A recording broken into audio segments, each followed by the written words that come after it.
Selamat berjumpa kembali dalam program Sound Doctrine. Saya Pendeta Wanda Dumais dari Sydney, Australia.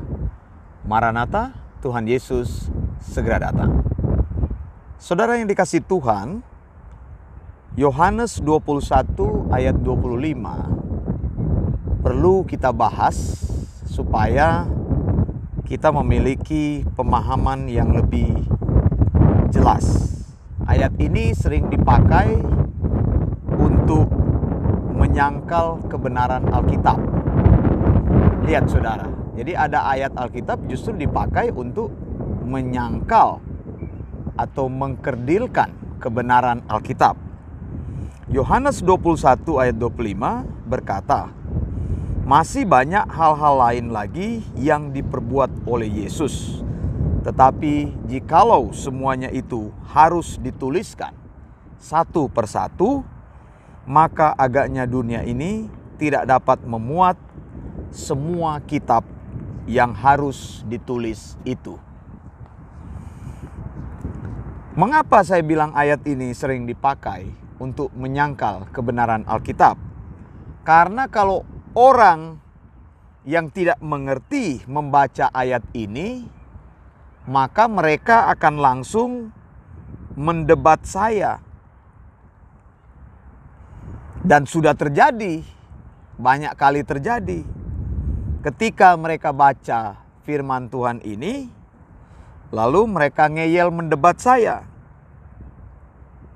Bertanyalah atau mau berdebat, berargumentasi, ya tidak ada masalah bagi saya. Tapi maksud saya ya itu, karena tidak mengerti, ayat ini akhirnya menjadi ayat yang bisa menyesatkan. Lihat, kebenaran itu bisa menyesatkan engkau kalau engkau tidak mengerti bagaimana cara menafsirkan.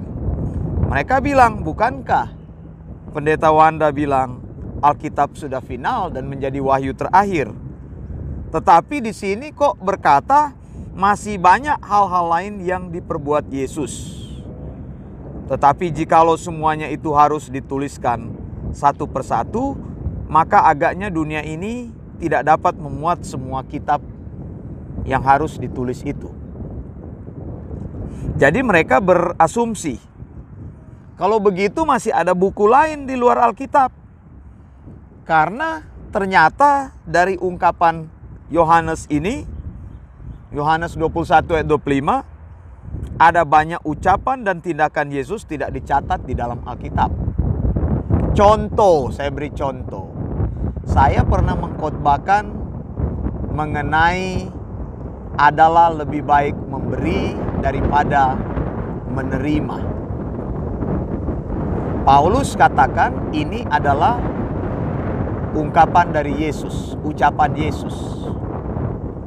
Kalau engkau teliti di seluruh Alkitab, di kitab Injil terutama yang bercerita tentang sejarah kehidupan Yesus. Maksud saya Injil bercerita atau narasinya bercerita tentang hidup dan pelayanan Yesus. Jadi semua kata-kata Yesus kan adanya di Injil. Kalau mau lebih jelas, baca Alkitab yang menggunakan red letter. Red letter itu memasukkan semua kata-kata Yesus dituliskan dengan huruf merah. Jadi kita tahu, oh itu perkataan Yesus. Tidak ada kata-kata yang menyebutkan adalah lebih baik memberi daripada menerima. Tapi ungkapan ini populer.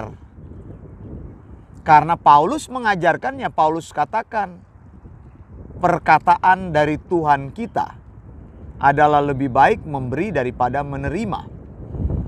Perkataan ini tidak pernah dituliskan di dalam Alkitab. Namanya Agrapa. Jadi tidak ada tulisannya, tapi ucapan lisannya ada. Dari mana Paulus tahu dan mengutip kata-kata itu untuk dimasukkan di dalam Alkitab? Paulus mendengar kata-kata lisan ini tersirkulasi di kalangan murid-murid Yesus yang hidup pada saat itu. Paulus memang tidak pernah bertemu Yesus, tapi umur Paulus dan Yesus itu tidak jauh berbeda. Jadi Paulus hidup sesaman dengan Yesus. Orang bilang satu lefting gitu, satu jemang gitu. Bahasa Indonesianya nggak tahu saya. Bahasa yang lebih baiknya apa? Seumuran lah begitu. Jadi Paulus cuma lebih muda beberapa tahun saja.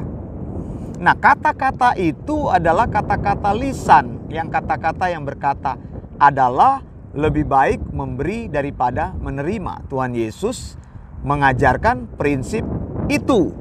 Ucapan itu dikenal secara lisan.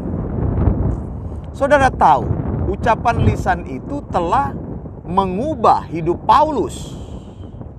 Bahkan Paulus katakan di dalam 1 Korintus 9 ayat 18 bahwa aku mempunyai kehormatan memberitakan Injil tanpa upah.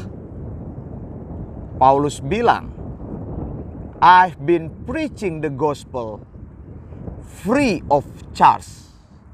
Jadi betul-betul tidak dibayar. Kenapa? Paulus dipengaruhi oleh kata-kata Yesus yang lisan tadi. Lebih baik memberi daripada menerima. Dan Paulus mengajarkan kepada jemaat-jemaatnya atau murid-muridnya bahwa hidup sebagai orang percaya adalah hidup yang memberi, bukan hidup yang menerima.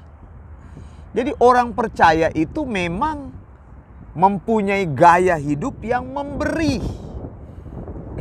Nah, saudara, makanya tidak ada persoalan dengan persoalan memberi. Kalau pendeta Wanda mengajarkan ajaran persepuluhan itu tidak alkitabiah, bukan untuk menghilangkan pendapatan rekan-rekan pendeta, rekan-rekan gembala sidang, rekan-rekan hamba Tuhan. Tidak. Orang Kristen, orang percaya memang lifestyle-nya itu memberi. Giving is a lifestyle. It's an act of lifestyle. Tindakan yang merupakan gaya hidup. Karena Yesus sudah mengajarkan itu. Yesus mengajarkan untuk memberi. Yesus datang ke dunia ini memberikan hidupnya. Begitu. Begitu memberi. Jadi orang Kristen tidak ada urusan dengan memberi. Pemberian kita didasarkan karena hati yang sukarela. Begitu, bukan karena pelit, terpaksa, bukan. Bukan karena ingin menerima lebih banyak lagi. Jadi teologi kemakmuran itu mengajar beri lebih banyak supaya engkau terima lebih banyak. Makanya ada perbedaan, orang yang memberi banyak hidupnya lebih kaya. Bukan itu, kan kita tidak mencari kekayaan di dunia ini sekaya-kayanya. Begitu, setelah mati juga kita tidak bawa. Yang kita bawa prinsip firman. Jadi saudara, itu yang ingin saya singgung. Kata-kata lisan yang tersirkulasi ketika Yesus mengucapkan kata-kata lisan itu. Kata-kata lisan itu beredar di kalangan murid-murid. Dan Paulus mendengar itu, memasukkan itu di dalam suratnya. Memberi lebih baik daripada menerima. Engkau orang percaya, gaya hidupmu memberi. Kalau orang percaya menadakan tangan minta-minta, itu bukan orang percaya. Saya sudah menyampaikan tentang pemberitaan Injil. Bahwa mencari Tuhan itu seperti mencari harta terpendam. Jadi jangan mau yang gratisan, saudara. Mencari Tuhan melibatkan semua kekuatanmu. Nah, saya sudah sediakan sekolah teologi yang gratis, muridnya juga masih malas-malas. Ya saya tidak suka seperti itu. Begitu disuruh share aja sound doctrine tidak mau. Disuruh melihat, belajar dari khotbah saya tidak mau. Ya maunya apa? Begitu. Anda sudah saya sediakan gratis, harusnya Anda aktif. Bukan malah menuntut lagi lebih banyak. Mendeliver Injil itu membutuhkan uang. Saya sudah contohkan waktu sekolah, saya mengeluarkan uang yang banyak. Investasi yang saya tahu akan berbuah kekal. Begitu. Bahkan mengalami banyak kesulitan waktu sekolah. Tidak ada orang yang sponsor, bayar sendiri, tidak ada orang tua yang membayar uang sekolah, harus bekerja sendiri, tidak ada saudara yang membantu, hidup sendiri, memikirkan membayar uang sekolah, memikirkan biaya hidup sendiri. Maksud saya bukan saya bandingkan diri saya, tapi saya mau bandingkan bagaimana mencari harta terpendam itu. Kalau memang kerajaan Allah itu berharga bagimu, berusaha. Begitu. Jangan jadi orang yang tidak mau berusaha. Ya bagaimana mau maju, mau belajar sound doktrin kalau tidak mau berusaha. Anda yang mau sekolah, baca pengumuman-pengumuman yang ditulis di Facebook saya. Saya tidak akan mengirimkan link kepada Facebookmu. Tidak. Baca pengumumannya. Kalau engkau rajin, engkau baca. Tidak ada alasan. Begitu. Begitu. Cari di dalam informasi. Kalau memang mau maju, kami sudah sediakan. Begitu. Secara gratis. Saya mencontoh Paulus memberi lebih baik daripada menerima. Kita harus, atau Anda harus menggunakan prinsip yang sama. Nah saudara yang dikasih Tuhan, kembali lagi kepada pembahasan tadi, apakah masih ada buku lain? Kalau memang ada tindakan-tindakan Yesus, kalau memang ada ucapan Yesus yang tidak pernah dimuat di dalam Alkitab, berarti ada buku lain dong yang memuatnya. Tidak saudara, Alkitab sudah final. Kalau ada catatan-catatan lain yang menuliskan tentang sejarah Yesus yang tidak pernah dituliskan oleh Alkitab, Kejadian sampai Wahyu, maka kita tidak perlu mempercayai itu karena Alkitab sudah kanon. Nah, pertanyaan-pertanyaan tadi yang orang tanya, Pendeta Wanda katanya Alkitab sudah final, sudah wahyu terakhir, tetapi mengapa di dalam Yohanes 21 ayat 25 seolah-olah disinggung ada buku lain di luar Alkitab? Oleh karena itu ada banyak ucapan dan tindakan Yesus tidak dicatat di dalam Alkitab. Saya tunjukkan ayatnya sebagai perbandingan supaya mengerti cara membaca Alkitab. Keluaran 3 ayat 8. Sebab itu aku telah turun untuk melepaskan mereka dari tangan orang Mesir dan menuntun mereka keluar dari negeri itu ke suatu negeri yang baik dan luas, suatu negeri yang berlimpah-limpah susu dan madunya, ke tempat orang Kanaan, orang Het, orang Amori, orang Feris, orang Hewi, orang Yebus. Perhatikan kalimatnya. Yang penting di sini yang ingin saya tekankan, suatu negeri yang berlimpah-limpah susu dan madunya. Bahasa Inggris bilang begini, King James Version. Exodus 3:8.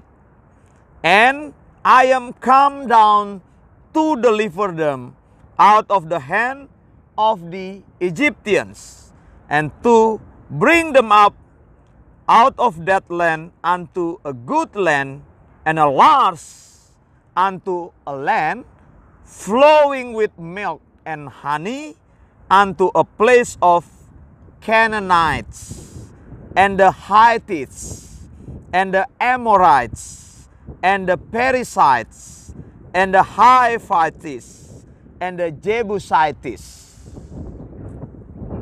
Nah saudara, kalimat yang ingin saya tekankan di sini, ada kalimat di sini yang berbunyi unto a land flowing with a milk and honey. Kalau diterjemahkan kepada tanah yang mengeluarkan susu dan madu. Mana ada di dunia ini tanah yang mengeluarkan susu dan madu? Ada lagunya dari Kus Plus. Bukan lautan, hanya kolam susu, kail dan jala cukup menghidupkanmu. Begitu. Itu kan ungkapan hiperbola, bahasa hiperbol. Begitu. Mana ada kolam susu, mana ada tanah yang mengeluarkan susu dan madu. Jadi ketika engkau menafsir Alkitab, perhatikan gaya bahasa penulisan Alkitab. Penulis Alkitab itu manusia. Mereka suka menggunakan gaya hiperbol. Kembali lagi saya sampaikan mengenai verbal, plenary, inspirasi itu secara verbal diterima. Allah mewahyukan kata-kata, tetapi tetap plenary menggunakan cara dan kebiasaan manusia. Ya kalau penulisnya suka humor, dia menggunakan humor di dalamnya. Menggunakan gaya bahasa manusia. Gaya bahasa di sini hiperbol kepada unto a land flowing with milk and honey. Kan tidak ada tanah yang mengalir susu dan madu, tidak. Maksudnya Kanaan itu adalah tanah yang sangat subur, bukan tanah Kanaan itu di tanahnya terus mengalir susu dan madu. Kalau gali keluar susu, kalau gali keluar madu. Kan kita tahu susu dihasilkan dari ternak, madu dihasilkan dari lebah. Jadi Yohanes 21 ayat 25 masih banyak hal-hal lain lagi yang harus diperbuat oleh Yesus. Tetapi jikalau semuanya itu harus dituliskan satu persatu, maka agaknya dunia ini tidak dapat memuat semua kitab yang harus ditulis itu. Yohanes ingin mengatakan Yesus itu dahsyat. Tidak ada kata-kata yang bisa digambarkan. Yohanes kehilangan kata-kata untuk menyatakan kehebatan dan kebesaran Yesus. Gitu. Akbar, Akbar, Yesusku, Maha Besarhu, Akbar. Kan ada lagunya itu kan. Saya senang lagu itu. Tiada beban yang berat bila dalam Yesus. Ujungnya yang tadi itu. Maha Besarhu, Akbar. Wah, nadanya agak miring ya. Karena tidak ada musiknya begitu. Saya kehilangan tadi nada belakangnya itu. Jadi Yohanes ingin tunjukkan Yesus itu dahsyat. Dia menggunakan ungkapan yang hiperbol. Bukan berarti ada buku lain yang ditulis oleh Alkitab. Alkitab hanya berjumlah 66 kitab. Kejadian sampai Wahyu 27 perjanjian baru, 39 perjanjian lama. Dan sudah tertutup wahyunya. Tidak ada lagi buku lain meskipun tidak ditulis kata-kata tadi. Yohanes katakan ada kata-kata Yesus, perbuatan Yesus. Kalau ditulis akan bukunya besar sekali. Dia mau mengatakan bahwa Yesus itu hebat sekali. Tapi Yohanes tidak sedang menyangkal firman Tuhan. Bahwa ada buku lain di luar Alkitab. Nah saudara, gaya bahasa hiperbol. Yesus itu besar. Maha Besarhu, Akbar. Begitu, Yesus itu luar biasa. Yesus itu luar biasa. Saya sendiri kehilangan kata-kata untuk menggambarkannya. Saya Pendeta Wanda Dumais dari Sydney, Australia. Maranatha, Tuhan Yesus segera datang. Blessings.